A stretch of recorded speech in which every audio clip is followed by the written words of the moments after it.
FGM and FGM.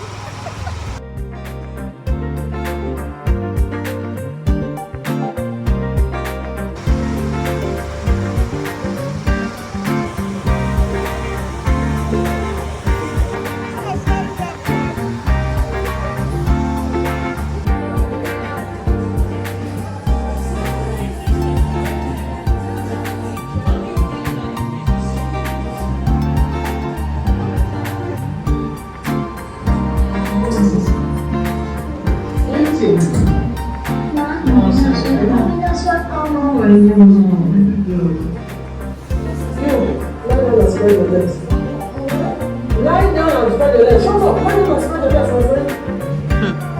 Come here, what's all this? Oh,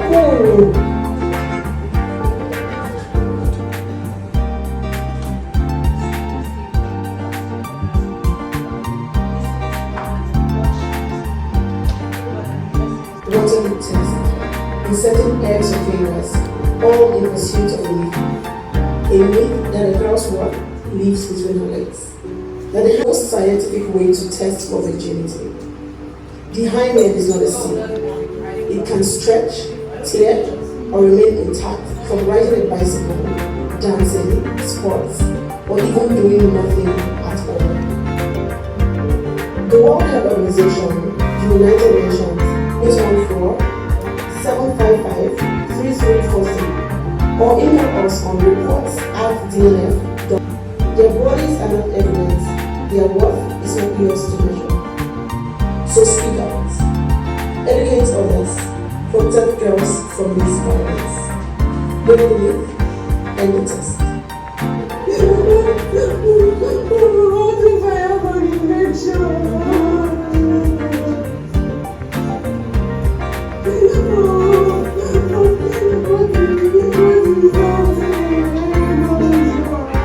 Nothing will happen to you.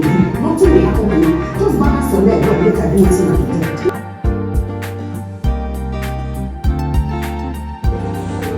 There is no cultural justification for cruelty. There is no. And what can change and how can we change it? I believe stakeholders, CSOs, spiritual, to experience your raising our you're not going to actually get it done. Yes. Why? Because she just said so. Because everyone stop running you can run. I say why? If you run, I will catch you. Run.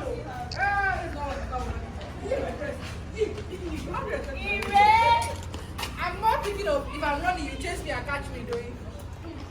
If you can catch me in a race. Welcome to my channel. My name is Sharimam, and as you know, today is the International Day for advocating against female genital mutilation all around the world. And I'm sure prior to now you have some background knowledge of FGM. If you don't already, I'll just briefly explain what I know about FGM. So FGM is a tradition or a culture carried out mostly by African countries and in some places in the Middle East, and it's perpetrated against, it's a form of violence perpetrated against women and girls. And the psychology behind it, if you ask me, is the control of women, like taking away that autonomy, that bodily autonomy from women, to control them, cloaked with the whole purity culture and trying to protect them from becoming promiscuous and stuff like that, basically. So that's the psychology, that's the context. And then from what I know this because in university I wrote a report on FGM, and I discovered that there are 4 different types of cutting. There's cuts type 1, type 2, type 3, and type 4. There are different types of cuts, so it may be really different for each person. And so about 230 million girls around the world have gone through FGM. 230 million girls around the world. I've heard so many stories. You may even think people are far off and like maybe nobody close to you has gone through that violence. But if you have conversations with women around you, you may just find out that someone close to you has actually been caught. I remember having a conversation with someone I consider an older friend, like an auntie of mine, and she told me that she was caught when she was younger in Nigeria, and I was like, "Wow, you?" She was like, "Yeah." And I've watched different videos of different women around the world who have been caught. And it's always tragic. It's always painful. The painful thing about this is that it's perpetrated by women to women, and I'll get into that shortly. So in case it's not clear enough, I need you to know that FGM is violence against women. There are so many laws that are against it, whether international or even national. There's the Violence Against Persons Prohibition Act, which was passed in 2015, and that in itself goes against like FGM. There's the Maputo Protocol. There are different treaties that go against FGM, right? So it is violence. There are different it's the process of it cutting. You need to know that it's usually done without sedating the person. So it's done as I am like this now. Someone may just decide to carry a knife and just cut me. It's mostly done with materials that are not sterilized. It's mostly done by just random aunties, and what do they know about cutting up the body? Talk more of that area. It's violence because it's not something you just do like that. Like it goes against the right to life, because people have died because of FGM. It goes against the right to the dignity of human person, because as a human being I deserve my dignity. They'll force you, literally hold you down, open your legs, and cut. And where's the dignity in that? It goes against the right to personal privacy and family life. It goes against the right to freedom from discrimination, and it goes against the right to personal liberty, doing what you want, where you want, how you want it.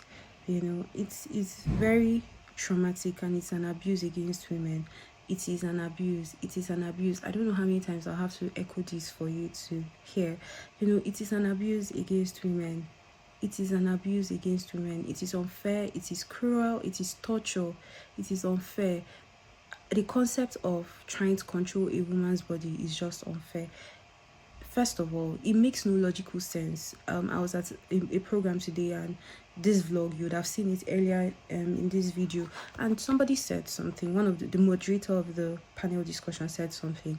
How does it even make sense to try and control what goes on inside? Like, if you understand the vagina, if you're a woman, you understand, that what they are even trying to control is not on the outer part, but then the mutilation is done on the outer part. So does it even make sense? It doesn't even make sense. It makes no sense. It makes no sense. Just hurting a woman for nothing, like making a woman pay for being a woman. Like it just doesn't make sense. And then another thing is that I don't know why. Like now, I'm hearing that in Gambia they're trying to repeal the law that was passed against FGM, and I hope we understand. We know how critical this is, because this case is at the Supreme Court, and we know that in most countries the Supreme Court is the court of final jurisdiction. Like, you can't appeal to any other court. Once the Supreme Court gives a decision, it is binding, and that's final. And some people are advocating for FGM in 2026, something that people like Jaha Dukure and others fought against. They have been fighting for years. Many women have come out to talk about this, and then some people are trying to push against. Anyways, that's about Gambia, and I'm just here to say that it goes against human rights. It is also the unconscionable thing to do. It's just wrong. Like, how do you inflict so much pain on people without thinking about them, without thinking about how they feel, how this will affect them? We've heard about how FGM affects women, affects their confidence, self-esteem. It's very traumatic. Trauma, they live with that PTSD. I was listening to a story, and I'm going to leave a playlist of different videos to educate you about FGM, different things are found resourceful, and then different stories of women around the world, so that you understand this better and you could probably share with people that do not understand the concept of FGM. So she was saying how when she was giving birth, she had the procedure done on her, but it wasn't the extreme one because her mom tried to negotiate and reduce it to like the less painful one, or the less extreme one. And so like luckily for her, she was able to get pregnant. Because another thing is that most women that get this thing done on them do not get pregnant. They have infertility issues, they can't birth a child, but we're not ready to talk about that. And in extreme cases, they even die. So basically she got pregnant, and but her pregnancy was very difficult. And whenever she had checkups, or whenever doctors came near her, it was always very bad. So after she gave birth, the doctor was just checking her and just really wanted to know what was going on with her. And basically they found out that the reason why her pregnancy was so difficult, and whenever she went in for checkups, it was always like difficult, was because her body recognized the trauma. Her body recognized that a doctor was coming close to her, and because FGM was done on her by a doctor, like it just felt like that whole thing happening all over again. We don't talk about this enough, because people are going through life with post-traumatic stress disorder because of these types of violence against women. It's so unfair. And then like it's just like I was saying earlier, it's just unconscionable. Like, you know what is right to do. You shouldn't inflict that much pain on someone. I'm just going to quickly tell a story about. So as I was saying, I'm going to tell the story of how like I went for a program. It was a program for human rights defenders from African countries, and I was selected to go for that program. It was a training program, and we were asked to talk about one human rights issue in society that we've seen, and like how art has helped to like eradicate that human rights violation. Personally, I've watched a number of videos on like things like this, and I shared one. I talked about that storytelling. I think storytelling is powerful through films, through videos, whatever it is. And I shared that, and I spoke about how like that has, because there are some things that I did not know, but then after watching that, I now knew that, oh yeah, that. And then like everybody was happy with that. In fact, people were like, oh, I need to go see this and all, because I just shared a trailer. Next thing, two guys who have actively built their career on advocating for women through whether poetry or like spoken words or songs. In fact, they have built their career advocating for women, stood up to counter argue whatever it was that we spoke about or I had said. So they were like, they believe that all these practices against the girl child are our ancestors did not mean harm. They believe that the ancestors have a side of the story, that FGM, things like child marriage are not that bad, blah blah. I was so shocked. And usually for me, I keep cool in public until you come for me, until you do something before I show you another side of me. But then that day, everybody knew me as this calm, gentle person. Like I didn't used to raise my voice, I didn't used to force, I didn't used to like, I'm just always quiet outside. But that day, I raised my voice. I was like, no, you guys, no. Like, you can't be saying this. This is wrong. This is a violation against a human being. It's wrong, it's wrong, it's wrong. But then they were trying to argue and everything. Then they were like, has FGM been done on you? Why are you reacting like this? I was like, do you have a vagina? Like, you advocate for women, but last I checked, you don't have a vagina. So I don't have to have gone through it to advocate for or against. Basically, I know what is right, I know what is wrong, I have a moral compass, I have a conscience, a living conscience. So I know what is right, I know what is wrong, and I can stand for what is wrong. And that is what empathy is all about. I feel like we as a community, we as a society, we need to have more empathy, because most of these things stem from not thinking about others, and then also we need to tackle the mindset. Like somebody said something today, they were like, we usually go for the symptoms, we don't go for the root cause. And it's true. What's the root cause behind this? It's patriarchy. That's just it. The desire to control women's bodies, women's choices. if you hear all the reasons, it's all about, in fact today I heard about one called Gishiri Stitching, which is basically done when you've given birth and they want to get you tighter for your husband. What the hell? Like, we were not born because of men. We were not born because of men. We were not born because of men. I will argue and argue and argue and argue and argue and argue and argue this. And you know the story about like my colleagues that were arguing for child marriage and FGM. That is simply why I don't trust men in these spaces. Like, I just feel like they use us for clouds, but that's arguable. I know there's some genuine men and there's some men that understand this, but I wish I know more of them. And if you're one of such, I'll really like to connect. Anyways, I'll wrap this up by saying that women, I also realized today, like, it's always been there. I should have known all this time, but then like today it was so clear that women are the backbone of things like FGM, child marriage. In fact, I even heard of family, what's it called again? Family situated rape or something like that. Like, women are the ones that organize for these things to happen. Women are the ones that enable these things, and we as women, we need to reflect. I know most times it's easy to focus on the men and say the men, but what about us women? In which ways are we enabling these things that are being done against us?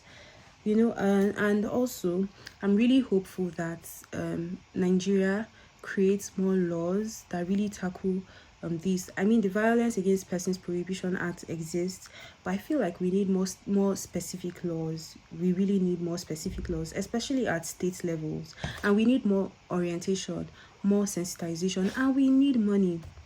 We need our government to invest heavily in things that pertain to gender issues. Let's just because they were talking about the budget today and the national budget, and you would see gender, but then it's not saying what the gender is for, and then it's not saying where the money is going to. So something is fishy clearly. So we really need more, like, we need more people to pay attention to these things, because these things are more common than usual, and these things are happening. They're real stuff.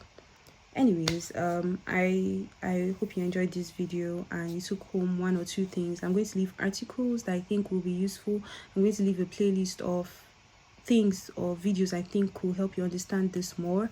And if you're based in Nigeria and you're going through anything gender-based violence or sexual gender-based violence, anything of that sort, and you need somewhere to go to or people to reach out to, I'm going to leave contact details in the description box. I know this NGO, I've known them for a long time, Dorothy and Jimanzi Foundation, and they're really good at what they do. And yeah, you can always reach out to them and they'll be of help to you. This is a call to our governments, to members of society, to put an end to this thing. We really need to come together, work together, and put an end to this. There's no benefit whatsoever about FGM. It's all tears and sorrows. Like, I need somebody, for real, if you have any benefits, please leave it in the comment section. We can have a discussion about this. But yeah, thank you for watching, and I hope to see you in my next video. Bye.